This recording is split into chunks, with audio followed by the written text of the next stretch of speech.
Это классно. Есть еще хорошее упражнение с языком, которое помогает сделать голос чуть-чуть объемнее. Упирается кончик языка в нижние резцы, парус, как будто парус создаем так. Натягивается корень языка, создается так называемый купол, приподнимается мягкое небо, опускается корень языка, и от этого больше пространства для звучания. Чтобы еще размять, можно сделать такой пульсирующий, со звуком. Да, активируется гортанное звучание. Прям реально раскрывается. Что еще? Все, потерялся. Что, можем? Начали? Нет еще? Здравствуйте. Здравствуйте. Сергей, мы очень ждали, когда вы придете к нам на интервью, и наконец-то это случилось. Я очень рад, что мы нашли время друг для друга. Да, спасибо вам большое. И сразу хочется сказать, что у вас потрясающий голос. Просто вот потрясающий. Вы, наверное, часто такое слышите. Спасибо, да. Я слышу часто, но каждый раз я смущаюсь. Я такой достаточно скромный человек, я всегда смущаюсь. Да, спасибо, мне очень приятно. Сам слегка розовею. А часто бывает, что вас узнают по голосу? Бывает такое. В этом году мы ездили с семьей в Санкт-Петербург, зашли в какой-то магазин. Смешная история была. Я зашел, что-то там выбрал, и почему-то так взял и пошел к выходу. Не специально, случайно совсем. И мне кассир, молодой человек, говорит: а я вас узнал, вы же диктор. Я говорю: ну да, вот сейчас бы ушел, на следующий день в новостях была бы информация. Федеральный диктор украл мясную нарезку в магазине Санкт-Петербург. Расскажите, пожалуйста, о вашей дикторской деятельности. Где вас можно услышать? Ну, если вот прямо сейчас включаете телеканал Муз-ТВ, и все озвучки и оформление телеканала – это мой голос. Я с 2010 года, прекрасная оговорка, являюсь эфирным голосом телеканала Муз-ТВ. Все звезды эпохи Муз-ТВ в одном грандиозном супершоу. Помимо этого, на телеканале РЕН-ТВ у меня 2 программы: «Засекреченные списки» и «Тайны Чапман». Сегодня в программе «Воровство вселенского масштаба». Программа «Дорожные войны», которые мы делаем с Иваном Усачевым. Сегодня в программе «Дорожные войны». Тропа войны. На Первом канале делаю программы про звезд, артистов. Руководитель Театра нации Евгений Миронов почти каждый день появляется в новостях. На ТВЦ у меня программы, на НТВ у меня программы. В принципе, практически на каждом телеканале меня можно услышать. Какая-нибудь программа выходит с моим голосом. Ну, помимо этого еще радио, да, скорее всего? Радиокультура. Я являюсь эфирным голосом этой радиостанции. То есть у вас голос – это действительно ваш инструмент? Это мой рабочий? инструмент, рабочий инструмент, да. Как долго вы шли к такому звучанию? Первый раз я себя, наверное, услышал в записи. В детстве, конечно же, когда мне давали микрофон, читал стихи. Но этого я не помню, там был совсем другой голос. А так, чтобы осознанно, первый раз оказался в эфире радиостанции на НВК «Саха». 96-й год это был, кажется. В родном городе Якутске? Да, в родном городе Якутске. Там я делал еженедельную 2-минутную рубрику про разные музыкальные группы. Вот, параллельно был диджеем, вообще, как все на самом деле начиналось. Я был диск-жокеем на такой танцевальной площадке культовой, называлась она «Волшебный голос Джельсамина», была она в парке культуры. Летом были дискотеки. И тогда еще при поддержке Ассоциации социальной помощи подросток вместе с Александром Подголовым организовывались дискотеки. Организовывался конкурс диджеев. И я на этом конкурсе занял какое-то то ли 2-е место, не 1-е точно. И в качестве приза мне дали микрофон, подарили микрофон, и 2-минутная рубрика на радиостанции НВК «Саха». И я пошел, начал делать первые свои шаги в этом плане. Что самое интересное, я, когда услышал свой голос в записи, он мне очень не понравился. В 96-м году мне было 16 лет. В 16 лет я уже имел такой примерно тембр, как сейчас, не настолько глубокий, но это уже был баритон такой, полусформировавшийся. Я, когда услышал себя, я подумал, боже мой, как вообще с этим можно жить? Как вообще этим можно разговаривать? Голос мне мой абсолютно не понравился. В принципе, как и для каждого человека, который первый раз слышит себя в записи. Это нормальная история, когда... Это уже спустя много лет я понимаю, что это нормально. Ну, в 96-м году все это началось у меня. Потом делал еженедельное шоу получасовое на радио «Виктория». Проект 2020. Вот. Потом после этого поступил в филиал школы-студии МХАТ в городе Якутске. Там учился, и там не первый раз, кстати, обратили внимание на мой голос. Нашим руководителем был Юрий Николаевич Козловский. Когда я пришел поступать в институт, у нас было собеседование вместе с ним 1 на 1. Ой, у вас потрясающий голос. Я так в этот момент удивился, засмущался, думаю, ну, окей, хорошо. Голос и голос. И вот с этого момента, наверное, все потихонечку началось, закрутилось. На свои плечи берете на себя большую ответственность. Ввязались вы в нелегкое время, в это вот нелегкое дело. Каждый день на протяжении 4,5 лет было 2 основных предмета. Это мастерство актера и сценическая речь. Каждый день по 2 пары сценической речи. То есть мы работали над голосом, мы работали над дикцией, мы работали над интонацией, мы учились разбирать правильные тексты. Вот она была основная база. И я хочу отметить того человека, который также обратил внимание на мой голос, очень много времени посвятил. Мне, благодаря этому человеку, я имею то, что я сейчас имею, это Галина Ивановна Новоселова. Она работала в Русском драматическом театре, сейчас она живет в Ярославле. Большое вам спасибо. Мы к царю идем, златный венец ему несем. Наш монарх сидит на троне в позолоченной короне. Мы однокурсники с Сережей, и мы учились вместе в филиале школы-студии МХАТ.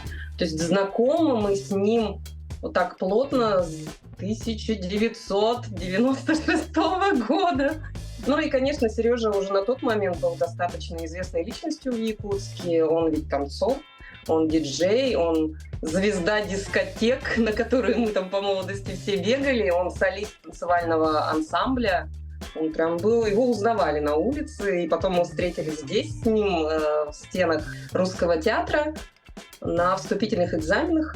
И 4 года проучились вместе. Получается, с момента, как мы были приняты в труппу и как мы получили дипломы, прошло примерно полгода. Вот примерно этот вот период времени, и он работал в театре. И как только мы получили дипломы, буквально через 3 дня он уже, мне кажется, устраивался в Москве на радио «Юность». Ну, я сейчас могу путать, так условно это все говорю. Очень такой богатый. У него вот эти вот обертона, он умеет ими пользоваться очень хорошо, он хорошо звучит. У нас были прекрасные мастера по речи. Ну, то есть основу его дикторских вот этих вот навыков он, конечно, получил в институте. То, как доставали этот природный голос, да, потому что мы же все вот так вот разговариваем с закрытым ртом, ну, чаще всего, а для актера это профессиональная дисциплина, он это несет дальше в люди, что он несет вот эту нашу школу театральную, своей дикторской практики. Я жил в Якутске до 2000 года. Я работал на радио, работал в клубе диджеем, работал в театре, работал параллельно еще на телеканале, был такой телеканал ТВ-6. И в 2000 году, после окончания театрального института, я полетел в Москву. 13 октября у меня день рождения, 15 октября я получил диплом, 18 октября я уже был в Москве. Все четко. Через каждые 3 дня события. Да. Мечта у меня была оказаться на русском радио на тот момент. И раскидывал демо на разные радиостанции, что там ответ у меня не приходил, у меня не было даже мобильного телефона на тот момент. И в какой-то момент кто-то из знакомых говорит, я хочу пойти на радио «Юность» попробовать. Пойдем со мной, поддержи меня. Мы приходим, я так ради интереса, меня посадили за микрофон, и буквально через пару дней я уже был в эфире радиостанции «Юность». Юность. Первое. Молодежное радио. Юность. И все благодаря голосу. Благодаря голосу. Это мой инструмент, рабочий инструмент, это мой кормилец. Вот. И потом уже пошло такое путешествие с одной радиостанции на другую. То есть на тот момент я на радиостанциях работал до 2008 года. Радио «Ультра», на нашем радио, на радио «Рок», работал на «Next», работал на радио «Моя семья». Параллельно получалось, что ты сидишь в эфире, есть продакшн, говорит, а давай нам рекламку озвучи, или, например, промо какой-нибудь озвучи. И вот с этого началась совсем другая история, новая веха в моей жизни. Босс, вы срочно нужны на взлетной полосе. Не дайте сильной простуде помешать вам. Мощная сила против гриппа и простуды. Тут озвучил рекламу, тут озвучил рекламу. Думаешь, о, прикольно, 5 минут поработал, тебе дали $20. Я думаю, 5 минут работы, $20, прикольно. Потом пошли аудиокниги, какие-то закадровые озвучки. Первая закадровая озвучка была на телеканале ТНТ, когда только-только он начинался. Один момент у меня было страшно отказаться от радиостанции, но у меня не хватало времени на нее. Радиостанция – это стабильная ежедневная работа, это стабильная зарплата. Что бы ты ни делал, обязательно 10 тысяч рублей ты получишь. Это было здорово, это было хорошо. А работа на стороне озвучки, просто озвучка, тебя пригласили, не пригласили, ты не знаешь, сколько ты будешь зарабатывать в месяц. Но это, по сути, как фрилансерство, это фрилансер, да. Угу. И в какой-то момент я понял, что надо с этим заканчивать. Увольняюсь с радиостанции, я открыл себе такую полную свободу. Несмотря на то, что у меня родилась дочь, я сделал ремонт в квартире, залез в долг. 800 тысяч рублей я взял в долг в 2008 году. Безумные деньги. На тот момент у меня в кармане ни копейки. У меня нет работы, у меня нет ничего. И я вот на такую авантюру решился. И я подумал, что лучше я не буду делать ничего, вместо того, что я буду заниматься тем, что мне не нравится, и меня, правда, прям совсем вот рушит мой какой-то творческий потенциал. То есть я реально так загнивал. И в какой-то момент только я ушел оттуда, и у меня началась новая история. На тот момент, как сейчас, голосом телеканала СТС является Сергей Чунишвили. У нас с ним очень похожие тембральные голоса. Нас иногда путают, но у него более глубокий, такой взрослый голос. У меня чуть повыше. У него случилась тогда трагедия. Он не мог работать. Была операция. И меня попросили заменить его. Я заменил какое-то время, месяца 2 или 3, я был голосом телеканала СТС.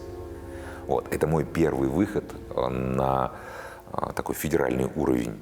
Суперсемейка. Завтра в 19:00 большой мультфильм на СТС. И с того момента все пошло. Пошли и заказы, пошла активная большая работа.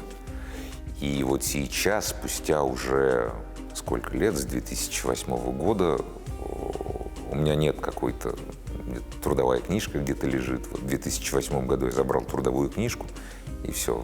И теперь работаю исключительно на себя. Создал ИП, и, приехав в Москву с одной спортивной сумкой, абсолютно без ничего, у меня есть большая квартира, 2 детей, машина, дом за городом. И все это благодаря моему голосу. Каждый профессионал в любой профессии на высоком уровне, он зарабатывает много, очень много. То есть топ зарабатывает много.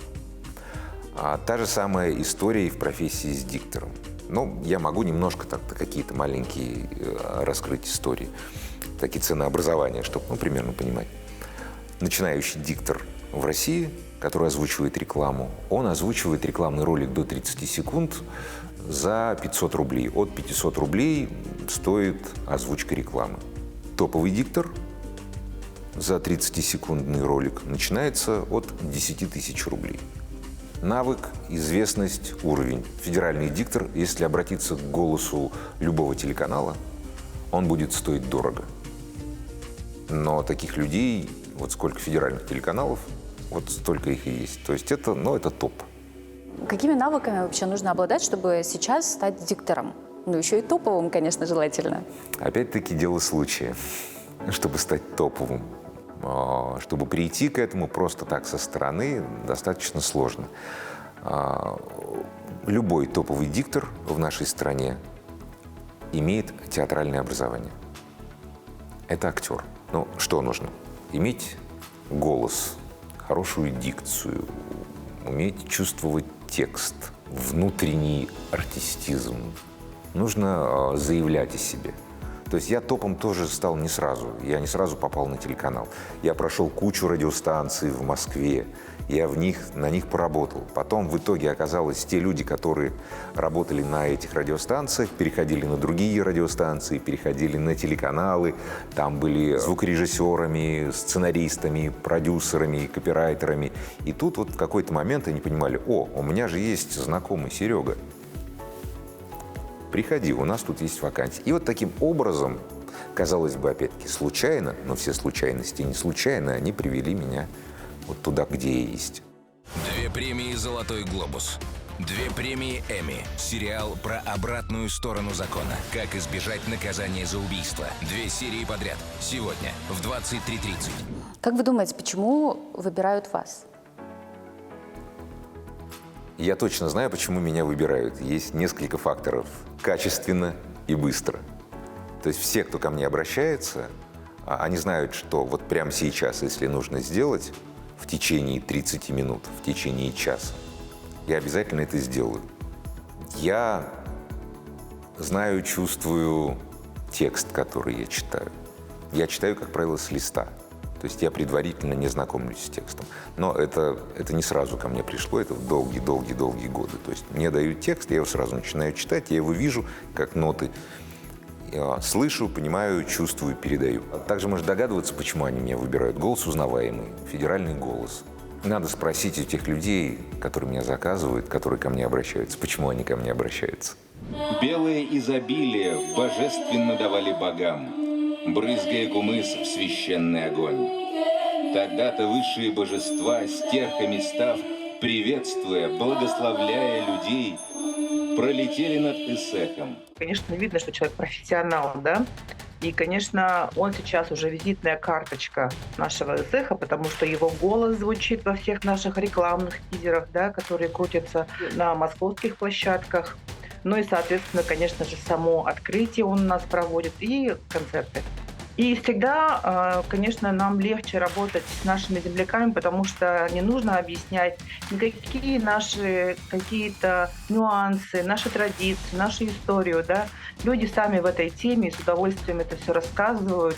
И с появлением голоса Сергея Вострецова можно сказать, что уровень нашего мероприятия стал на выше, естественно, и качественнее, потому что это узнаваемый голос. Уруй Айхал! Уруй Айхал! Заветный кумыс на матушку землю окроплен, духом, хозяином земли преподнесен.